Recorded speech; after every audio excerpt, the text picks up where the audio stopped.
Hey guys, this week we're going to talk about narrowband imaging and the Hubble Palette. My name's John Robinson, the Astrotard. This is Deep Sky.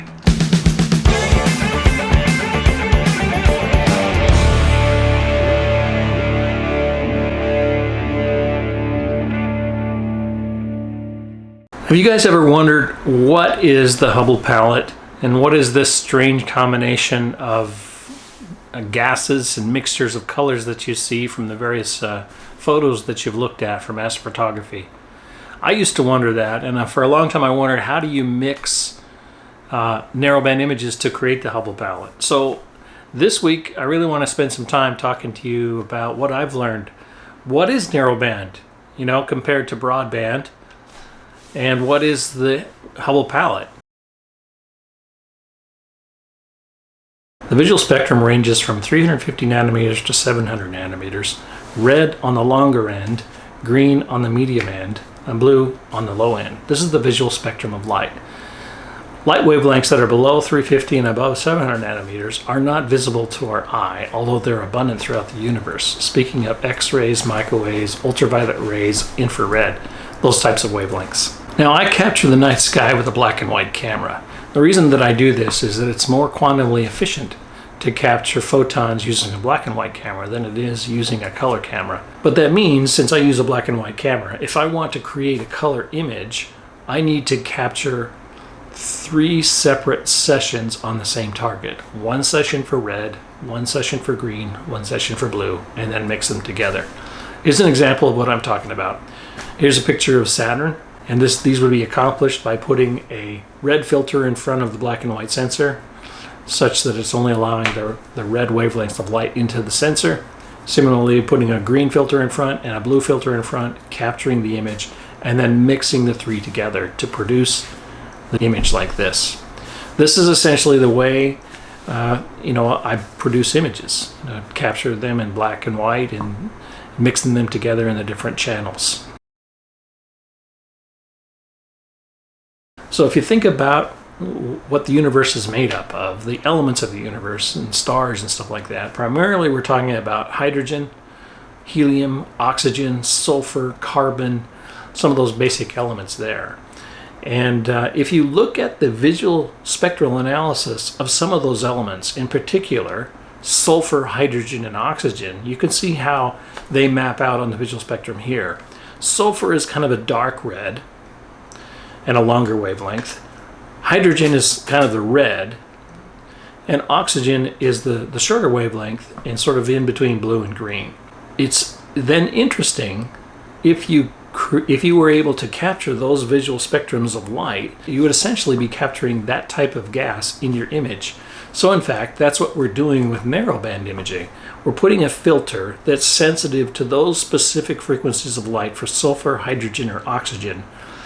And then we're mixing them together, and the mix then, the color differences are representing the different types of gases that we're looking at. And it's visually interesting and scientifically interesting to look at it that way.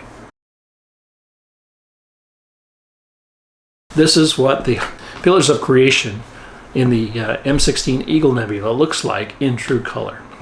It's a beautiful image, but it's much more interesting to look at the gases that make up the pillars of creation. So what scientists have done is, instead of looking at it from a true color perspective, they mix it in what's called the Hubble Palette. Here's a picture of the Hubble Space Telescope taken with a black and white camera, passing filters in front of it to produce the Hubble Palette version of the pillars of creation. What the Hubble Palette version is essentially mapping sulfur to red, hydrogen to green, and oxygen to blue. The reason that they chose that is that the chromatic order is more or less representative of RGB. Sulfur being the longer wavelength, hydrogen sort of in the middle, and oxygen the shorter wavelength, in a similar way that red is longer, green is middle, and blue is shorter. Chromatically, it makes sense then to map SHO to RGB, and that's the Hubble Palette. So when you look at a picture that's in the Hubble Palette mixed in SHO, it is not a true color image, but it is interesting nevertheless. It's scientifically interesting to note that when you see color differences there, you're really seeing a difference in that nebula as it relates to the types of gas that it's part of that nebula. And I think in a similar way, when you look at a CAT scan or an MRI of the human body, it's not a true color image, but still nevertheless quite interesting scientifically and medically. Similarly, to look at what's going on inside of a nebula to understand the color differences representing the different types of gas. So let's now talk about how to mix narrowband. There's really kind of two ways to do it. There's actually lots of ways to do it, but the two ways that I like the most would be the Hubble Palette, SHO, and also the True Color, which is HOO. So let's look at each of those right now on PixInsight. Okay guys, so let's go ahead and show you how I do some of the mixes of the narrowband targets. There's really two ways that I mentioned that I do this. I like to use the Hubble Palette SHO mapped RGB, as well as the True Color impersonation, if you will, HOO, hydrogen and oxygen mapped to R, G, and P. Let's look at each of those.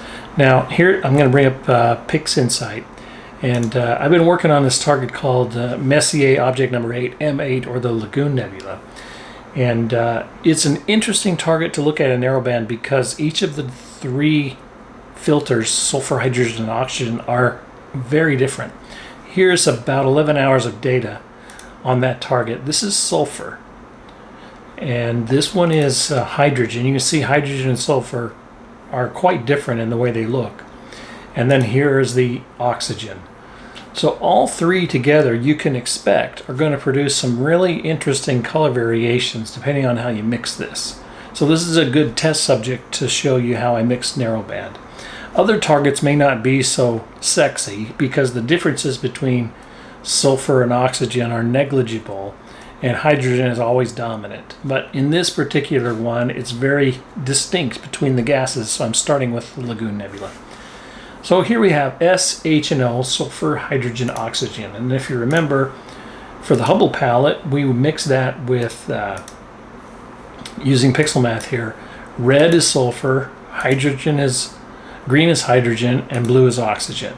So if I just simply run that, this is kind of the mixture that you start with. Now it's predominantly green, and a lot of people, when they mix it like this, they like to run an SC and R on it to sort of tweak the green down a little bit. And now it gets more of that traditional blue color on the inside with the beachy color on the outside. You know, after you tweak it a little bit and play around with the colors, this was the final analysis that I came up with for my SHO mix of the Lagoon Nebula. It's not done, it's halfway, but the mix of the colors here representing the different gases is quite striking and interesting to look at. You can really kind of see the different gases mixing together, especially in this area over here, where it's going from blue to red, sort of a tan color. I just really find the Hubble Palette is always interesting to look at, especially on nebulas. So that's the SHO mix. Let's look at the HOO mix. So if we bring up pixel math, and if we map hydrogen this time to red, oxygen to green, and oxygen to blue. And again, the reason we do this is hydrogen by its nature is predominantly red. Oxygen is sort of in between green and blue, as you can see here from this image. So I can map oxygen to blue as well as to green, and let's kind of see what that looks like. So here's the HOO mix. This would be a simulation or a facsimile, if you will, of True Color. Since it's only looking at hydrogen and oxygen, but the colors for those, the spectrum colors for hydrogen and oxygen are mapped correctly according to the RGB spectrum. So this is sort of what you might expect the nebula to look like if you captured it with a color camera. There's another way to do True Color. Let's look at that one. Let's see, I've got a shortcut to it here. True Color from Narrowband. Another way to do it is to map hydrogen to red, but since sulfur is also red, more of a darker red, we add 20% of the sulfur into the red as well. And since hydrogen is dominant, we also want it to appear in green and blue. So we map a 17% to hydrogen, to green, and a 17% to blue. And the rest of it, oxygen, is sort of straddling the line between blue and green. 83% for oxygen in green, 83% for oxygen in blue. So this is an alternative way of doing the HOO. It's the HSOO, I guess, if you will. And if you mix that one up, it's a little bit more red compared to what the HOO looked like. Let's bring that one up again, the HOO. And just look at the two side by side. So you kind of, I actually like doing it this way on the right here better, because you do add the sulfur back in to the red element, and you get all three elements kind of represented there. Now I tweaked that one up a little bit, and here's the final analysis that I came up with HOO after I pushed the colors a bit. So here's my HOO, I should say my HSOO, where H and S are both red. And then here's my SHO, the Hubble Palette. What do you guys think? Do you have any preferences? And can you also see what I'm talking about? How those color mixtures showing the different gases are interesting to look at. Well, anyway, I hope you found this useful and not too boring. If you did, hit the subscribe button. Put in the comments, let me know what you liked or didn't like, or what you'd like to see me do in the next video. And I'm hoping you have clear skies. Stay tuned. Next week, we'll be doing a road trip. Clear skies. See you next week.